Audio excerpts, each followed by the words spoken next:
Hi, എല്ലാവർക്കും നമസ്കാരം. നമ്മൾ കഴിക്കുന്ന ഒരു മരുന്നിന്റെ ഗുണമേന്മയെ ഉറപ്പാക്കുന്നത് എങ്ങനെയാണെന്ന് എപ്പോഴെങ്കിലും ചിന്തിച്ചിട്ടുണ്ടോ? അതിന്റെ പിന്നിലൊരു വലിയ കഥയുണ്ട്. വെറും പേപ്പർ നിയമങ്ങളിൽ നിന്ന് തുടങ്ങി ഇന്ന് കാണുന്നൊരു പ്രോ ആക്റ്റീവ് സിസ്റ്റത്തിലേക്ക് മാറിയ ഒരു വലിയ പരിണാമത്തിന്റെ കഥ. ഇത് ശരിക്കും പറഞ്ഞാൽ കുറച്ച് നിയമങ്ങൾ മാറിയതിനേക്കാൾ നമ്മുടെ ചിന്താഗതി തന്നെ മാറിയതിന്റെ ഒരു കഥയാണ്. അപ്പോൾ നമുക്ക് ആ കഥയിലേക്കൊന്ന് കടന്നാലോ? അപ്പോ ഈയൊരു ചോദ്യം നോക്കൂ.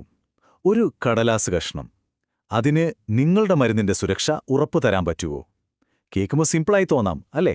പക്ഷേ ഈയൊരു ചോദ്യമാണ് ഫാർമാ ലോകത്തെ അടിമുടി മാറ്റിമറിച്ചത്. ഒരുപാട് കാലം, പതിറ്റാണ്ടുകളോളം എല്ലാവരും വിശ്വസിച്ചിരുന്നത് പറ്റും എന്നായിരുന്നു. പക്ഷേ സത്യം പറഞ്ഞാൽ യാഥാർത്ഥ്യം അതായിരുന്നില്ല. അത് നമ്മളെ ഞെട്ടിക്കുന്ന ഒന്ന് തന്നെയായിരുന്നു. പണ്ടത്തെ കാര്യം അതൊന്ന് ആലോചിച്ച് നോക്കിയേ. വളരെ സിമ്പിളായിരുന്നു. നിങ്ങളുടെ കയ്യിലൊരു SOP, അതായത് സ്റ്റാൻഡേർഡ് ഓപ്പറേറ്റിംഗ് പ്രൊസീജിയർ ഉണ്ടോ എങ്കിൽ നിങ്ങൾ കംപ്ലൈൻ്റ് ആണ്, പ്രശ്നമൊന്നുമില്ല. ഒരു കാര്യം എങ്ങനെ ചെയ്യണമെന്ന് പേപ്പറിൽ എഴുതി വച്ചിട്ടുണ്ടെങ്കിൽ പിന്നെ ഇൻസ്പെക്ഷൻ വരുമ്പോൾ പേടിക്കാനൊന്നുമില്ല. അന്ന് ക്വാളിറ്റി എന്ന് പറയുന്നത് ഒരു സിസ്റ്റം അല്ലായിരുന്നു, അതൊരു ചെക്ക് ചെയ്യാനുള്ള കാര്യം മാത്രമായിരുന്നു. ഒരു ടിക്ക് മാർക്ക് ഇടുന്ന പോലത്തെ പരിപാടി. പക്ഷേ ഇവിടെ ആ പ്രശ്നം തുടങ്ങിയത് എല്ലാ പേപ്പറുകളും ഫയലുകളും പെർഫെക്റ്റ് ആയിരിക്കുമ്പോഴും വലിയ പ്രശ്നങ്ങളുണ്ടായി. കമ്പനികൾക്ക് തുടർച്ചയായി ബാച്ച് ഫെയിലിയറുകൾ വന്നു. ഉണ്ടാക്കിയ മരുന്നുകൾക്ക് ക്വാളിറ്റിയില്ല. മാർക്കറ്റിൽ നിന്ന് ഉൽപ്പന്നങ്ങൾ കൂട്ടത്തോടെ തിരിച്ചു വിളിക്കേണ്ടി വന്നു. അപ്പോഴാണ് എല്ലാവർക്കും ശരിക്കും കത്തിയത്, ഈ പേപ്പറുകൾ മാത്രം പോരാ, ഇതിനപ്പുറം എന്തോ ഒരു വലിയ പ്രശ്നം സിസ്റ്റത്തിൽ തന്നെയുണ്ട്. ഇവിടെയാണ് ആ വലിയ തിരിച്ചറിവ് വരുന്നത്. ഈയൊരു വാചകം നോക്കൂ, രേഖകൾ മാത്രം പോരാ, ആ സിസ്റ്റം റിയൽ വേൾഡിൽ, അതായത് ശരിക്കും പ്രൊഡക്ഷൻ നടക്കുമ്പോൾ എങ്ങനെ പെർഫോം ചെയ്യുന്നു എന്നതാണ് പ്രധാനം. ഇത് വളരെ പവർഫുൾ ആയൊരു ചിന്തയായിരുന്നു. ഒരു സിസ്റ്റം കടലാസിൽ എത്ര അടിപൊളിയാണെന്ന് പറഞ്ഞിട്ട് കാര്യമില്ല, അത് പ്രൊഡക്ഷൻ ഫ്ലോറിൽ എങ്ങനെ പ്രവർത്തിക്കുന്നു എന്നതിലാണ് കാര്യം. ഈയൊരു ചിന്ത, ഇതാണ് ഫാർമ ഇൻഡസ്ട്രിയിൽ ഒരു പുതിയ വിപ്ലവത്തിന് തന്നെ തുടക്കം കുറിച്ചത്. അപ്പോ എന്തായിരുന്നു ഈ പഴയ രീതിയുടെ പ്രധാന കുഴപ്പം?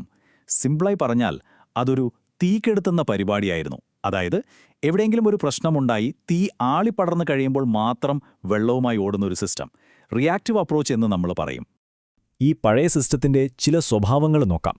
ഒന്നാമതായി, എന്തെങ്കിലും ഒരു ഫെയിലിയർ സംഭവിച്ചതിന് ശേഷം മാത്രമേ അന്വേഷണം തുടങ്ങൂ. രണ്ടാമത്, തിരുത്തൽ നടപടികൾ, അതായത് നമ്മൾ ക്യാപ്പ എന്ന് പറയുന്ന സംഭവം പലപ്പോഴും വെറുമൊരു പേപ്പർ വർക്ക് മാത്രമായിരുന്നു, ഒരു ഫോർമാലിറ്റി. പിന്നെ മാനേജ്മെന്റിന്റെ ഇടപെടൽ വളരെ കുറവായിരിക്കും. അവർക്ക് ഇതിലൊന്നും വലിയ താൽപ്പര്യമില്ല. ഏറ്റവും പ്രധാനം, എന്തെങ്കിലും ഒരു മാറ്റം വരണമെങ്കിൽ ഒരു ഓഡിറ്റോ ഇൻസ്പെക്ഷനോ വരണം. അപ്പം മാത്രം എല്ലാം ഒന്ന് റെഡിയാക്കാൻ ഓടും. ചുരുക്കി പറഞ്ഞാൽ എപ്പോഴും ഒരു പടി പിന്നിലായിരുന്നു ഈ സിസ്റ്റം. അപ്പോ ഈ തീകെടുത്തുന്ന രീതിക്ക് പകരം ഒരു പുതിയ ഫിലോസഫി വന്നു. അതാണ് മോഡേൺ ക്വാളിറ്റി സിസ്റ്റം. ഇതിന്റെ ലക്ഷ്യം തീയണയ്ക്കുന്നതല്ല, മറിച്ച് ഒരു തീപ്പൊരി പോലും ഉണ്ടാകാനുള്ള സാധ്യത മുൻകൂട്ടി കണ്ട് ഇല്ലാതാക്കുക എന്നതാണ്. അതായത് റിയാക്റ്റീവ് എന്നതിൽ നിന്ന് പ്രോആക്റ്റീവ് എന്നതിലേക്ക് ഒരു വലിയ മാറ്റം. ഈ പുതിയ ഫിലോസഫിയുടെ ഔദ്യോഗിക പേരാണ് ഫാർമസ്യൂട്ടിക്കൽ ക്വാളിറ്റി സിസ്റ്റം, അല്ലെങ്കിൽ PQS. ഈ ഡെഫിനിഷൻ നോക്കൂ. ഇതിൽ 3 പ്രധാന കാര്യങ്ങളുണ്ട്. 1. റിസ്ക് മുൻകൂട്ടി മാനേജ് ചെയ്യുക. 2. എപ്പോഴും മെച്ചപ്പെട്ടുകൊണ്ടിരിക്കുക, അതായത് കണ്ടിന്യൂസ് ഇംപ്രൂവ്മെന്റ്. 3. എപ്പോഴും ഒരു സ്റ്റേറ്റ് ഓഫ് കൺട്രോൾ, അതായത് ഒരു നിയന്ത്രണ അവസ്ഥ നിലനിർത്തുക. അപ്പോൾ ഇത് വെറുമൊരു നിയമപുസ്തകമല്ല, ഇത് നിരന്തരം പ്രവർത്തിക്കുന്ന, സ്വയം മെച്ചപ്പെടുത്തുന്ന ഒരു ലിവിംഗ് സിസ്റ്റമാണ്. ശരി, അപ്പോൾ ഈ സിസ്റ്റം എന്തിൻ്റെയൊക്കെ മുകളിലാണ് നിൽക്കുന്നത്? അതിന് പ്രധാനമായി 6 തൂണുകളുണ്ട്.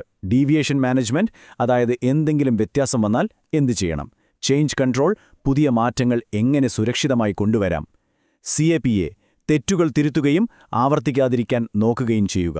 ഇന്റേണൽ ഓഡിറ്റ്സ്, നമ്മളെ തന്നെ ഒന്ന് പരിശോധിക്കുക. പ്രോസസ് മോണിറ്ററിംഗ്, എല്ലാ പ്രവർത്തനങ്ങളും എപ്പോഴും നിരീക്ഷിക്കുക. പിന്നെ മാനേജ്മെന്റ് റിവ്യൂ, മാനേജ്മെന്റ് ഇതിലെല്ലാം സജീവമായി ഇടപെടുക. ഇവയെല്ലാം ഒറ്റയ്ക്കൊറ്റയ്ക്ക് നിൽക്കുന്ന കാര്യങ്ങളല്ല, ഇവയെല്ലാം പരസ്പരം ബന്ധിപ്പിച്ച് പ്രവർത്തിക്കുമ്പോഴാണ് ഈ സിസ്റ്റം ശക്തമാകുന്നത്. അപ്പോ ഈ പഴയതും പുതിയതും തമ്മിലുള്ള വ്യത്യാസം ഒന്നുകൂടി ക്ലിയറാക്കാൻ നമുക്കിവ രണ്ടിനെയും ഒന്ന് നേർക്കുനേർ നിർത്തി നോക്കാം. Old versus new. ആദ്യം തന്നെ ചിന്താഗതിയിലെ വ്യത്യാസം നോക്കാം. പഴയ അപ്രോച്ച് റിയാക്റ്റീവാണ്, അതായത് പ്രശ്നങ്ങൾ വരാൻ വേണ്ടി കാത്തിരിക്കുന്നു. എന്നാൽ പുതിയതോ, അത് പ്രോആക്റ്റീവാണ്. പ്രശ്നങ്ങളെ മുൻകൂട്ടി കാണുന്നു, അവയെ തടയുന്നു. ഇത് തന്നെയാണ് ഏറ്റവും അടിസ്ഥാനപരമായ വ്യത്യാസം.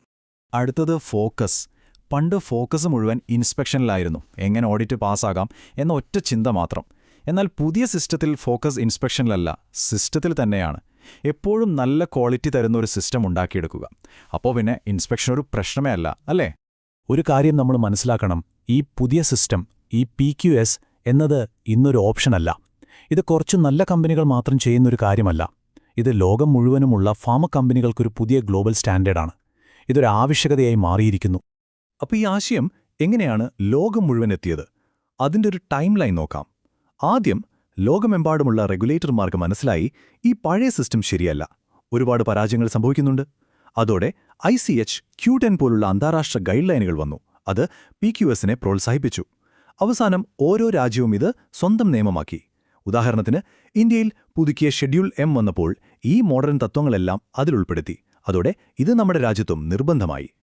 ഇതുവരെ നമ്മൾ പറഞ്ഞതിന്റെ എല്ലാം ഒരു ചുരുക്കം ഈയൊരു വാചകത്തിലുണ്ട്: സുസ്ഥിരമായ കംപ്ലയൻസ്. അതെങ്ങനെ നേടാം?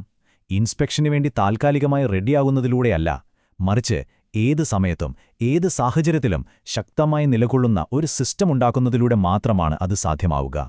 ഇതാണ് ഏറ്റവും പ്രധാനപ്പെട്ട പോയിന്റ്. അപ്പോ അവസാനം ഈയൊരു ചോദ്യം ഞാൻ നിങ്ങൾക്ക് വിട്ടുതരികയാണ്. നിങ്ങളുടെ സിസ്റ്റം ഒരു ഇൻസ്പെക്ഷനു വേണ്ടി തയ്യാറാക്കിയ ഒന്നാണോ, അതോ അത് എല്ലായ്പ്പോഴും തയ്യാറായ ഒന്നാണോ? ഇൻസ്പെക്ഷനുകളെ അതിജീവിക്കാൻ വേണ്ടി മാത്രമാണോ നമ്മൾ കാര്യങ്ങൾ ചെയ്യുന്നത്, അതോ ഏത് സാഹചര്യത്തെയും നേരിടാൻ കഴിയുന്ന എപ്പോഴും റെഡിയായ ഒരു സിസ്റ്റം ഉണ്ടാക്കുകയാണോ ലക്ഷ്യം? ശരിക്കും പറഞ്ഞാൽ ഈ ചോദ്യത്തിനുള്ള ഉത്തരത്തിലാണ് ഫാർമ ക്വാളിറ്റിയുടെ ഭാവി തന്നെ ഇരിക്കുന്നത്.